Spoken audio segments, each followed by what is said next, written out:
Assalamualaikum warahmatullahi wabarakatuh. Apa kabar teman-teman semua? Mudah-mudahan teman-teman selalu dalam rahmat dan selalu dalam lindungan Allah Subhanahu wa taala dan selalu dalam kesehatan, diberikan keberkahan dan juga keridhaan dari Allah Subhanahu wa taala.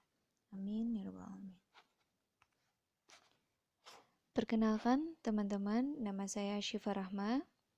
Saya salah satu tim dari Info Kajian Yogyakarta dan juga saya salah satu co-founder dari Hofdin School yang sekarang menjadi wakaseknya karena berbasis sekolah gitu. Bagi teman-teman yang mungkin mau ikut gabung bisa langsung ke Instagramnya Hofdin School yang tertera di profil saya. Dan juga sekarang saya masih berkuliah di Fakultas Psikologi Universitas Ahmad Dahlan. Nah, teman-teman, di sini insya Allah saya akan sharing tentang memilih pasangan terbaik gitu ya. Karena seperti yang kita ketahui bersama bahwa memilih pasangan hidup itu bukan seperti kucing dalam karung gitu ya. Kita nggak tahu gimana seluk-beluknya dan sebagainya. Namun memilih pasangan hidup juga kita harus dengan cara yang baik ya. Karena kalau misalnya kita memulai suatu pernikahan atau berumah tangga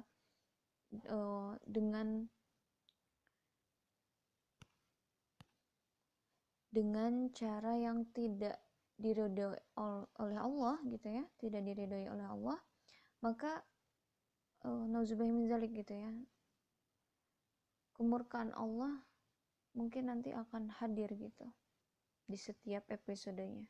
Tapi kalau kita insya Allah mengikuti syariat Allah dari tata cara awal, kita memilih pasangan tidak dengan hal-hal yang dimurkai Allah, tidak melewati batas gitu ya dari syariat Allah, insya Allah Allah akan menjaga rumah tangga kita semua gitu. Mungkin juga ada pertanyaan, kenapa dia misalnya memilih pasangan dengan kayaknya memilih pasangan dengan hal yang disyariatkan oleh Allah, tapi kenapa rumah tangganya mohon maaf misalnya berantakan dan sebagainya. Nah, itu pun ada ilmunya teman-teman. Jadi memilih pasangan itu bukan hanya tentang aku suka kamu, kamu suka aku gitu ya bahasanya, atau misalnya aku cinta kamu, kamu cinta aku, nggak hanya sebatas itu. Karena teman-teman, kalau kita udah di rumah tangga, saya pun merasakan sekarang gitu ya, bahagianya, sakinah, mawaddah warahmah tuh masya Allah banget. Asalkan apa? Kita memilih pasangan hidup, awal mulanya bener-bener dengan hal yang disyariatkan oleh Allah. Kalau udah kita memilih pasangan hidup sesuai dengan yang disyariatkan oleh Allah, tentunya dengan bekal kita juga ya teman-teman. Ilmu itu penting banget sebelum menikah itu. Baca buku, misalnya ya kajian, dengerin kajian gitu ya, maupun offline atau online kayak gini, itu penting banget teman-teman gitu. Nah, yang terpenting memilih pasangan hidup itu poin utamanya adalah benar-benar mengikuti syariat Allah. Jangan keluar batas gitu teman-teman. Karena kalau keluar batas nih Allah tidak menurunkan suatu syariat bukan untuk membebani hamba, bukan. Tapi benar-benar untuk menjaga hamba itu agar tidak keluar dari kebaikan-kebaikan gitu.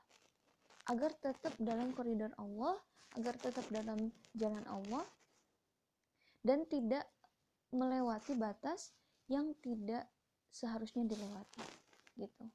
Allah kenapa bilang gitu ya, la taqrabu zina, jangan mendekati zina. Mendekati aja nggak boleh, nah apalagi melakukan, nauzubillah min zalik gitu. Karena sekarang pun banyak banget teman-teman mungkin fenomena kakak adik ketemu gede gitu ya, dalam arti lawan jenis ya, yang jadinya tempat curhat padahal bukan mahram gitu ya, bukan mahramnya, karena khalwat itu sekarang pun bisa lewat online ya, chattingan dan sebagainya gitu. Jadi teman-teman, awal mula yang ingin saya bahas adalah jagalah diri teman-teman, karena kalau kita menjaga diri kita, insya Allah Allah pun akan menjaga gitu ya seseorang yang udah Allah siapkan untuk teman-teman gitu. Bagi teman-teman yang mungkin masih jomblo ya, masih belum punya pasangan, eh, bersabarlah dalam penantian, perbanyak ilmu dan juga mendekatkan diri kepada Allah, itu penting banget gitu. Nah teman-teman, coba kalau misalnya kita belajar dari kisah cinta Rasulullah SAW dan Ibunda Khadijah. Dan teman-teman, mungkin teman-teman juga udah familiar ya dengan kisah ini, namun saya ingin menceritakan kembali untuk menjadi reminder kita sama-sama. Ketika kita memilih pasangan hidup, benar-benar bukan tentang ya tadi ya yang udah saya bilang sebelumnya, bukan tentang aku cinta kamu, kamu cinta aku, nggak hanya sebatas itu teman-teman gitu. Nah, kembali lagi ke cerita ini teman-teman. Di suatu hari Ibunda Aisyah, istri yang paling dicintai Rasulullah SAW, pernah menjelaskan soal kecemburuannya kepada Ibunda Khadijah. Beliau menyampaikan seperti ini di dalam suatu kisah. Tidak pernah aku merasa cemburu kepada seorang pun dari istri-istri Rasulullah seperti kecemburuanku terhadap Khadijah. Padahal aku tidak pernah melihatnya. Tetapi Rasulullah seringkali menyebut-nyebutnya. Jika ia memotong seekor kambing, ia potong-potong dagingnya dan mengirimkannya kepada sahabat-sahabat Khadijah. Nah, karena kecemburuannya yang menghimpit dada Ibunda Aisyah mungkin seperti itu, akhirnya Ibunda Aisyah bertanya kepada Rasul, bukankah ia hanya seorang wanita tua dan Allah telah memberi gantinya untukmu yang lebih baik daripadanya? Nah, karena Rasulullah waktu itu menikah dengan Ibunda Khadijah saat berumur 25 tahun dan Ibunda Khadijah saat itu berumur 40 tahun. Nah, pertanyaan inilah yang justru membuat Rasulullah, yang menurut saya ya Masya Allah banget kata-katanya, yang benar-benar membuka pikiran kita bahwa benar-benar pernikahan itu tentang saling gitu ya, tentang saling. Beliau berkata seperti ini Rasulullah, demi Allah, ia tidak memberikan ganti untukku yang lebih baik daripadanya. Khadijah telah beriman kepadaku ketika orang-orang masih kufur. Ia membenarkanku ketika orang-orang mendustakanku. Ia memberikan hartanya kepadaku ketika manusia yang lain tidak mau memberiku. Dan Allah memberikan kepadaku anak darinya dan tidak memberiku anak dari yang lain. Nah, di sini kalimat yang benar-benar membuat Ibunda Aisyah ya, diperjelas lagi gitu ya, bahwa betapa besarnya peran seorang Ibunda Khadijah dalam kehidupan Rasulullah SAW. Beliau juga salah satu penghuni surga yang disebutkan di dalam hadis gitu. Karena memang beliau sangat istimewa di mata Rasulullah SAW. Jika kita belajar dari kisah Ibunda Khadijah dan Rasulullah SAW, bisa dilihat nih di suatu kisah, banyak juga referensinya, teman-teman bisa lihat atau dengarkan di kajian-kajian, bahwa beliau diperantarai oleh yang namanya Maisarah. Diceritakan bahwa beliau adalah salah satu pekerja Ibunda Khadijah yang menjadi saksi atas kejujuran, kerja keras, dan ketekunan Nabi Muhammad gitu. Bahkan orang-orang kafir juga saat itu membenarkan atas sifat atau akhlak Nabi ya, yang amanah gitu saat berdagang dan sebagainya. Nah, di situ pula teman-teman kita harus banget belajar bahwa ketika kita memilih pasangan, kalau kita ingin memilih, pilihlah dengan perantara.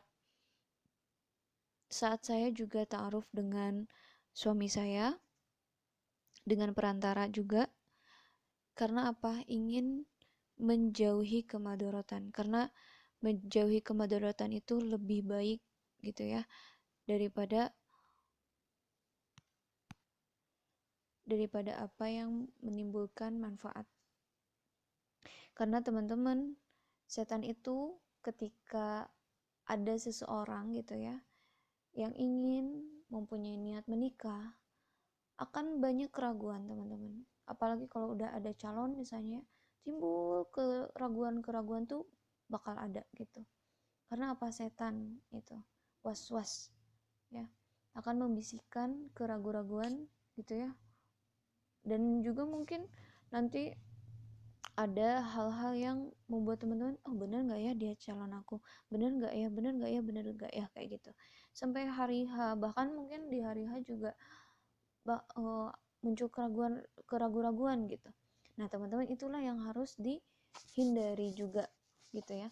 Karena teman-teman, keimanan itu yang paling utama dalam memilih pasangan. Bener banget di hadis itu ya.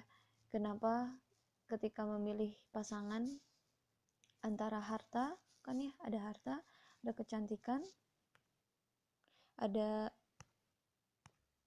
keturunan, ini juga ya, dan yang terakhir ada agama. Maka di dalam hadis itu, pilihlah karena agamanya, insya Allah akan bahagia dunia akhirat. Karena teman-teman, yang perlu digarisbawahi juga, ketika memilih pasangan hidup itu bukan sehidup semati, enggak, tapi sehidup sesurga gitu. Karena visi kita ya, yang pertama juga yang ingin saya bahas adalah tentang visi misi. Itu penting banget ya. Kalau misalnya teman-teman misalnya nanti ta'aruf gitu ya dengan seseorang, cantumkan visi misi teman-teman gitu. Nah kalau misalnya mungkin bisa aja itu dimanipulasi misalnya kayak gitu ya, ini memang bisa, tapi itu bisa dicocokkan dengan keseharian dia sekarang. Itu teman-teman bisa lihat lah di media sosialnya sekarang, bisa banget terbaca tuh, apakah dia orangnya misalnya galauan gitu ya, apa-apa dicurhatin di media sosial. Nah itu yang perlu teman-teman seleksi kayak gitu ya, memilih benar-benar. Karena teman-teman, kalau misalnya seseorang yang mudah banget curhat di media sosial, kita nggak pernah tahu ya, apakah nanti masalah rumah tangganya juga akan dicurhatkan di media sosial atau enggak gitu. Nah itu juga yang harus kita pilih. Karena teman-teman, kalau udah memilih pasangan hidup itu benar-benar menjadi pakaian satu sama lain ya. Di Al-Quran kan juga dijelaskan ya, kamu adalah pakaian untuknya, begitu pula dia adalah pakaian untukmu, kayak gitu kan. Nah itu benar banget teman-teman. Nah jadi yang pertama adalah visi misi, itu benar-benar harus dilihat, apalagi tentang keimanannya, yang terutama visi misinya adalah untuk Allah gitu ya, bukan hanya untuk kesenangan dunia dan sebagainya. Nah tadi visi misi ya, yang benar-benar visi misi pasangan hidup kita adalah hanya untuk Allah dan Rasulullah ya, hanya taat kepada Allah dan Rasulnya gitu. Karena ketika kita memilih seorang yang bertakwa kepada Allah, insya Allah teman-teman, dia akan menjaga diri kita juga ya, selama perjalanan hidup ini, selama beribadah panjang ini. Karena pernikahan itu kan ibadah terlama ya, terpanjang. Nah ini dia akan menjaga diri kita ya, untuk menjauhi larangan Allah dan mendekatkan kita agar kita dapat menjalankan perintah Allah. Nah yang keduanya adalah sekufu teman-teman ya. Sekufu ini dalam hal kedudukan agama gitu ya, juga mungkin nasab gitu. Dan juga ketika kita memilih yang sekufu insya Allah satu pemikiran gitu ya, satu ideologi, insya Allah akan lebih mudah dalam menjalankan pernikahan gitu,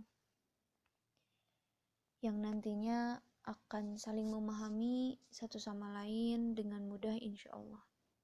Nah, yang ketiga teman-teman adalah menyenangkan jika dipandang. Maka teman-teman nih ya, yang udah menikah ataupun yang belum menikah, tetap mendoakan calon pasangan atau pasangan kita dengan Rabbana hablana min azwajina wa dzurriyyatina qurrata a'yun waj'alna lil muttaqina imama.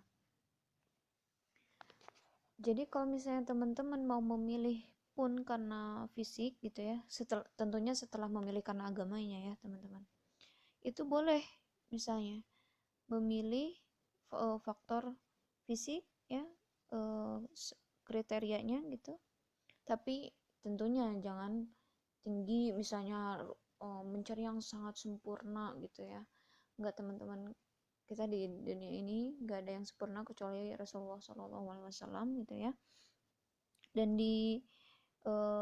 pernah dijelaskan juga oleh Ustadz Fauzil Adzim gitu ya, beliau pernah menyampaikan boleh saja kita memilih calon pasangan kita kalau misalnya melalui fisiknya gitu, itu boleh banget. Karena apa? Setiap hari dari kita bangun tidur sampai tidur lagi, dia yang akan kita lihat gitu ya, bahasanya seperti itu.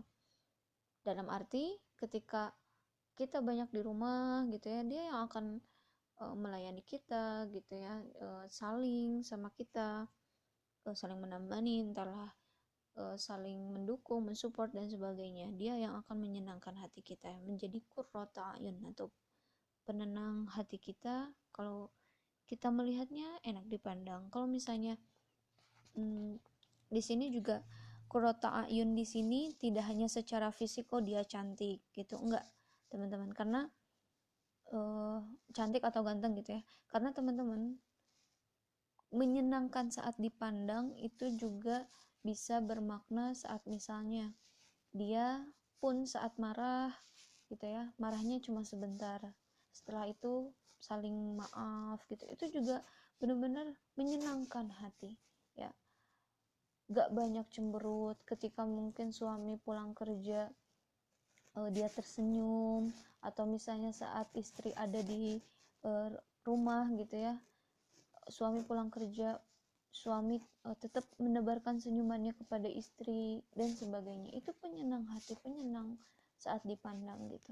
Itu tidak salah teman-teman. Jadi yang dimaksud dalam menyenangkan jika dipandang atau qurrata a'yun ini tidak hanya berdasarkan fisik gitu ya, cantik ganteng, enggak, tapi juga bisa seperti itu ya, menyenangkan saat dipandang, banyak tersenyum, meminta maaf dan sebagainya teman-teman gitu. Mungkin itu aja teman-teman yang bisa saya sampaikan. Nah, kesimpulannya teman-teman, jadilah teman-teman yang terbaik gitu ya, pribadi yang terbaik, karena jangan sampai ada pikiran aku perlu calon pendamping atau pendamping gitu ya yang terbaik. Kadang kita lupa menjadi calon atau pasangan yang terbaik. Kadang kita lupa itu. Kita terkadang memikirkan hanya aku, padahal orang yang akan kita hadapi gitu ya, yaitu pasangan kita atau calon pasangan kita, itu juga membutuhkan seseorang yang terbaik. Maka menjadilah seseorang yang terbaik ya, tentunya yang juga dapat membimbing gitu ya, dapat saling berkontribusi, saling satu sama lain saling mendukung, mensupport ya. Jadi tidak ada kata mencaci, memaki dan sebagainya, karena dialah ya yang ada di hadapan kita ini nih, pasangan kita, pendamping kita ya, yang akan menjadi qurrata a'yun ya di setiap hari kita, dan juga dia yang akan menemani kita sampai surganya Allah. Jadi teman-teman, jagalah diri teman-teman yang mungkin yang belum menikah gitu ya. Yang sudah menikah pun jagalah diri teman-teman juga ya. Dan mungkin sedikit yang ingin saya ceritakan di kisah perjalanan pernikahan saya. Saya juga berproses dengan ta'aruf dengan suami saya, tidak ada komunikasi di antara kami, dan juga kami diperantarai, ya. Dan itu alhamdulillah membuat kami justru setelah menikah jadi kisah-kisah lucu gitu ya, dan sebagainya lah. Nah, teman-teman, ketika jawaban-jawaban Allah, benar gak sih ini jodoh saya dan sebagainya, Allah tuh mendatangkan cerita-ceritanya gitu ya, cerita-cerita Allah yang ingin menunjukkan kepada saya bahwa inilah jodohmu, yakin gitu ya. Nah, kalaupun misalnya nanti di perjalanan mungkin ya ada suatu keraguan dan sebagainya, yakinkanlah kembali gitu ya dengan istikharah. Dan jangan lupa kalau istikharah itu jangan lupa doanya. Jadi jangan sholat aja gitu ya, tapi doanya pun harus dibersamai. Dan jangan lupa minta doa juga dari orang tua dan saudara-saudara, itu penting banget. Insya Allah akan menguatkan diri kita, karena setan itu nggak suka orang yang menikah. Bahkan orang yang sudah menikah pun, nauzubillah ya, dirusak gitu ya oleh dia, sehingga bahkan pas waktu setan itu laporan gitu ya ke iblis, aku sudah melakukan A, B, C. Oh, kata iblis itu mah biasa, biasa, biasa gitu. Nah, ada satu setan yang bilang, aku tidak meninggalkan dua orang insan gitu ya. Kurang lebih ceritanya seperti itu. Melainkan dia sudah bercerai gitu. Ya, artinya yang rumah tangga ini. Nah, bahkan si iblis akhirnya memberikan penghargaan lah gitu ya ke si setan ini. Sampai mengumpulkan setan-setan yang lain, lihat nih gitu ya. Dia udah berhasil nih menceraikan suatu pernikahan gitu. Maka teman-teman benar-benar ini yang harus dijaga. Dan mungkin yang terakhir, bekalilah teman-teman dengan ilmu gitu ya. Ini yang berlaku untuk yang sudah menikah ataupun yang belum menikah. Dan jangan lupa setiap hari nih ya teman-teman, ketika sudah memilih pasangan hidup gitu ya. Nanti mungkin yang setelahnya, teman-teman jangan lepas dari 3 hal ya. Yang pertama adalah meminta ridho dari dia, ya, ridho satu sama lain. Yang kedua adalah meminta maaf, dan yang ketiga adalah bilang makasih gitu ya. Itulah kata kunci yang menurut saya pribadi yang insya Allah juga sama-sama kita amalkan bersama gitu ya. Insya Allah itu yang menjadi keharmonisan. Jadi tidak ada di suatu hari tanpa memaafkan ya. Jangan sampai nanti pas tidur gitu ya masih ada kemarahan-kemarahan. Jangan sampai pas kerja itu ada kemarahan-kemarahan dan sebagainya. Jadi itu 3 kata kunci yang harus dijaga gitu. Ridho, saling meminta maaf, dan juga bilang terima kasih ya. Mungkin itu aja teman-teman yang bisa saya sharingkan. Mohon maaf apabila ada salah-salah kata yang mungkin juga ada hilafnya dari saya gitu ya. Mohon maaf apabila ada yang kurang-kurangnya. Terima kasih teman-teman. Semoga bermanfaat, dan nun wal qalami wa masturun fastabiqul khairat. Barakallahu fiikum. Wassalamualaikum warahmatullahi wabarakatuh.